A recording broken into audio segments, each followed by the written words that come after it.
Hey guys, it's Joel from the Fun Pimps. How's everyone doing today? This is our latest and I think final concept on the behemoth zombie. We liked some of the elements of the one I'd done, and our other artist, or well, we got lots of artists, but our Joey, he does some concepting too, and this is we like some elements of his, so we kind of blended bits and pieces of the two concepts and kind of came up with this one. The story, we're kind of like thinking alien, some kind of like alien DNA that can, moves through through contact, maybe even airborne, but basically it gets inside something and takes hold, and it starts growing inside even a dead body, not at at an alarmingly fast rate, but it grows inside this corpse, and that's what allows it to access the central nervous system and animate these zombies around, and while these things are growing inside of it. So anyway, it's just a quick idea, to backstory, and and this guy's kind of got these bone protrusions, and so basically we're kind of thinking whatever the this mutant DNA stuff, between the radiation and the DNA and what its hosts might have been, we're going to end up with different kind of creatures, that might explain the spider zombie and its climbing abilities and other ones, and kind of a hive mind concept, because all these things can kind of communicate with each other, and that's kind of how the feral business comes from. Anyway, that's kind of a work in progress of a possible story, and this is the kind of the concept for the behemoth zombie, and this guy's gonna smash your fort in with his big bony fists, and anyway, we like this guy a lot, and I think we're going to go with it. So hope you guys like it. On to the next topic. So this is an art key for an Arizona style house that I started on yesterday. Basically what an art key is it's like a prototype showing what a particular set of textures and shapes, blocks could look like and represent something. This is the editor, but I'm really liking the new style of building. Basically, these are new shapes here. They're not done. I mean, the shapes are there, but I haven't done the UVs on them. But what we have here is a 3-meter archway, which we've never been able to do before. It'll look cool when it's done. Kind of like, this is the 2-meter arch that I did, which looks nice when they're finished. I haven't done the UVs on these, so like I said, they're not done, but hey, 2-meter arch, 3-meter arch, and this is just 2 pieces. This one's 3 pieces. There's a little piece on the bottom that curves up, and then kind of the square corner, so on, and then there's like a center piece here. But you could also use these for a 2-meter arch with kind of that comes down a little further than the 1-meter arch, by butting these together and not using this centerpiece here. And then some tool improvements. Let's see, the new paintbrush. I should have hooked up the whole animation to show you guys. Got that in yesterday, and I was busy building, so I didn't hook it up yet. But basically, I already painted everything. Dang it. So let's just do a little work here, and then I will. Yeah, here's that new arch. Let's see, we got this guy here, this guy here. Whoops. I don't do a lot of building, so I'm not like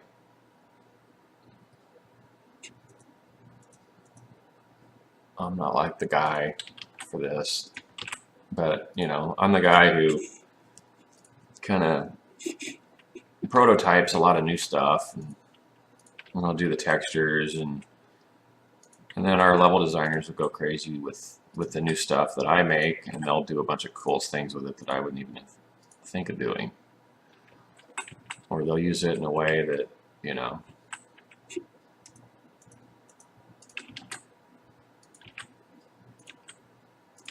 I'm going to show you guys. Whoa. Oh, that must be that bug they were talking about, where the painting sometimes isn't 100% accurate.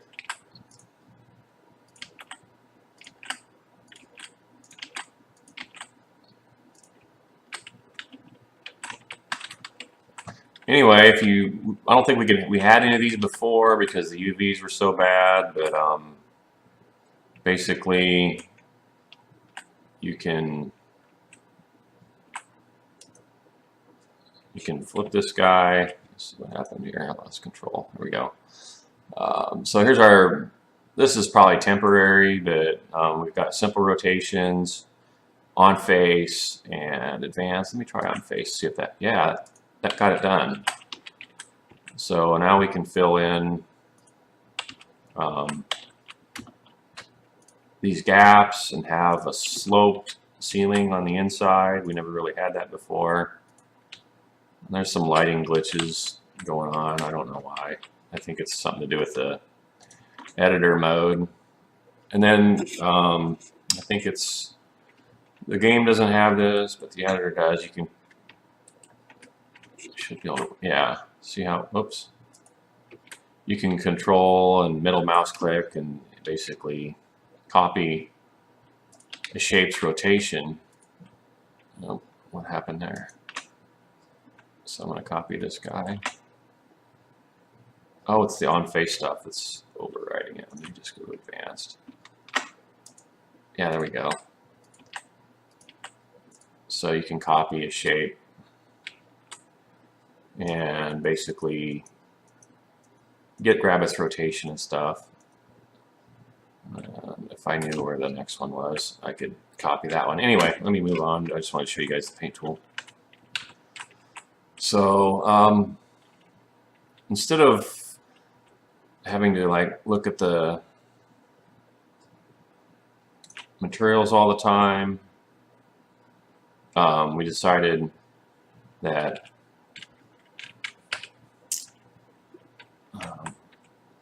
it would be cool to be able to see the texture that it has selected. We had a little box over here, and then Lathan had the idea to render that on the background of the paintbrush. And yeah, that's pretty cool. So it's currently using that. But hey, let's aim at this block here and then hit the sample tool. Boom, see it turn to my tile. And we got a little paint animation splatter effect going on now. It kind of samples the average color of this texture and uses that for the paint splash. And then to save time, paint roller. Awesome. Love this guy. This thing paints in huge chunks.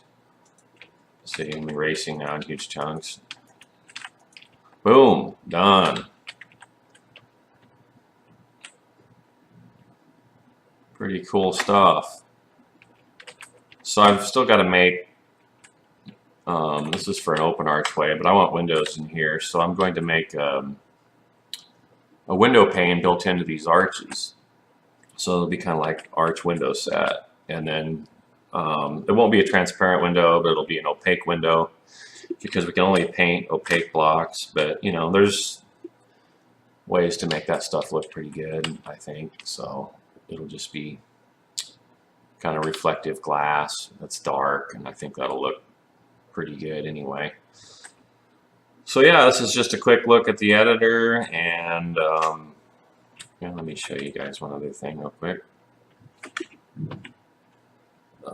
This is editor tool only. I'm showing you guys here, but yeah, if you want a wall, you can just use these keyboard shortcuts and yeah, basically fill all that in. Boom, done.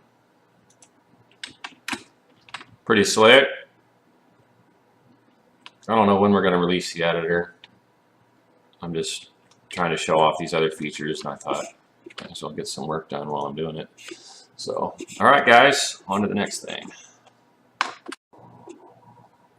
So this is kind of the source reference I was using for inspiration of that house that I was building. I'm still going to, I need to make some custom trim pieces so we can do stuff like this. And I think those will come in handy for, you know, they're going to be like the pole blocks, only twice as high, I guess, you know, in this axis. But yeah, I think that'll really help embellish stuff. And I'm just loving the new way of building, where I built that whole house with just a few, I mean, once we get the new shape selector in, it'll be really awesome. I'm not sure we have time to get it into alpha 16 or not, but yeah, even just building with what we have like this was a godsend compared to how we used to do stuff. I mean, if I wanted a specific texture on a specific face, like say I want drywall on a ceiling, I would have to define that in blocks XML, use up another block ID, and then that block is only good for that one case, you know. So now I just built that whole house with the materials that I thought that it would be realistically. So I pretty much used Adobe everywhere, and then I used wood for an interior floor, and I will for the interior walls. And then we'll just drywall. I'll just paint it with drywall textures with the paintbrush when I'm done. So it's pretty cool. So then we have this. This is the old bear. He's not coming back, but he's going to look good and stylish before he leaves the game forever. This is a fur shader. So Favelli's been working on that, and I think it's looking really cool. So I can't wait to see this on the new bears. They're done a little differently, so he's got to replicate this work in code to see it work on the new UMA animals. And then we have the method that I used on this for non-UMA animals. Like I don't think the vulture is going to be UMA, and I don't think the snake has any need to be UMA, and all that kind of stuff. So certain animals will have different art paths, but anyway, yeah, this is basically what the fur is going to look like, and it took that old bear and made it look pretty good. So I can't wait to see it on all the animals and all the new animals that we have done. So it's going to be great. Everything's starting to come together. So we kind of have this new concept. We've embellished it a little further, but this is a feral zombie. And so we want any feral zombie to have glowing, you know, yellowish red eyes, and this is going to be a dynamic event. These guys here are always feral, so it's not going to be dynamic with him. But a regular zombie, he can become feral too. Let me find that real quick, and I'll be right back. So yeah, here's like a zombie bow, and this one has become feral, and this is how he'll look when he feeds on somebody. So anytime a zombie feeds on a person or dead animal, but not dead zombie, just to be clear, it has to be, you know, a living organism, not a gore block from a zombie, but a player who got killed and eaten, or an animal that fell, or a animal gore block would still probably qualify. Anyway, so if they eat any non-infected, basically, or they don't eat a zombie, but they eat something that was recently alive and not totally infected with zombie stuff, yeah, their eyes are going to light up, and it's going to enhance their abilities. They're going to start running, and they will be able to detect you through walls and all the, you know, the kind of like the nighttime 7-day stuff. So look out, it's going to create some dynamic and emergent gameplay. So, you know, we're probably going to we're still going to have a few zombies that always run, and like the feral zombie, he's always running because basically he's off camera. This guy ate somebody and turned into this. So anyway, that's kind of where we're going, and these guys are going to have, you know, enhanced abilities, running, damage resistance, increased damage output. So when this guy, you know, not him, but when this guy eats somebody, look out, he's going to be stronger, faster, and harder to kill. So I think it's going to be, you know, create an interesting challenge. I mean, I think most people clean up the gore blocks anyway. Experienced players do. Not the zombie gores won't matter, but the, you know, leaving a deer carcass around, it attracts zombies, and I think this ties into our story pretty good, and I'm kind of liking it. So it'll be interesting to see how this plays. So I'm looking forward to it. And last but not least, we have distant POIs. Now those chunks are loaded there, but that little cabin over there on the lake, and then all those little stores, those are all distant POIs. If you look closely, looks like there's another one over there across the lake. I'm seeing something over there, something over there. You've seen all kinds of little buildings and settlements. You know, there's that little town that's up the road from Trader Joel's. So yeah, this is really cool. There's some more stuff over there. So this is going to be, you know, really immersive to exploration, especially, you know, I mean, everybody knows, a lot of people know where stuff is in random in Navis game, but when we get the new random gen, you know, this is just going to make that unbelievably cool to be able to, you know, see buildings clear off in the distance and, you know, go explore them. Yeah, here's a little house. There's another house or something. So yeah, you can see these guys for a mile away or something, you know, so really excited about it. It's just taking our distant terrain, you know, to the next level. You know, I think we still want to get the larger trees rendering out a little further than they do. You can only see them in chunk distance right now, but we're going to put those on their own layer and probably move some more trees out off in the distance to you know, make it look a little bit more, make it blend better. And I think we get that done, and we get that added, we'll be pretty much done with this feature, I think. So yeah, it's looking pretty good. Really excited about it. Hope you guys are excited too. And that's all I've got this week. And there'll be more next weekend, and I'll get to the Q&A probably tomorrow. So have a good day. Thanks for watching. Like and subscribe. We'll see you next time.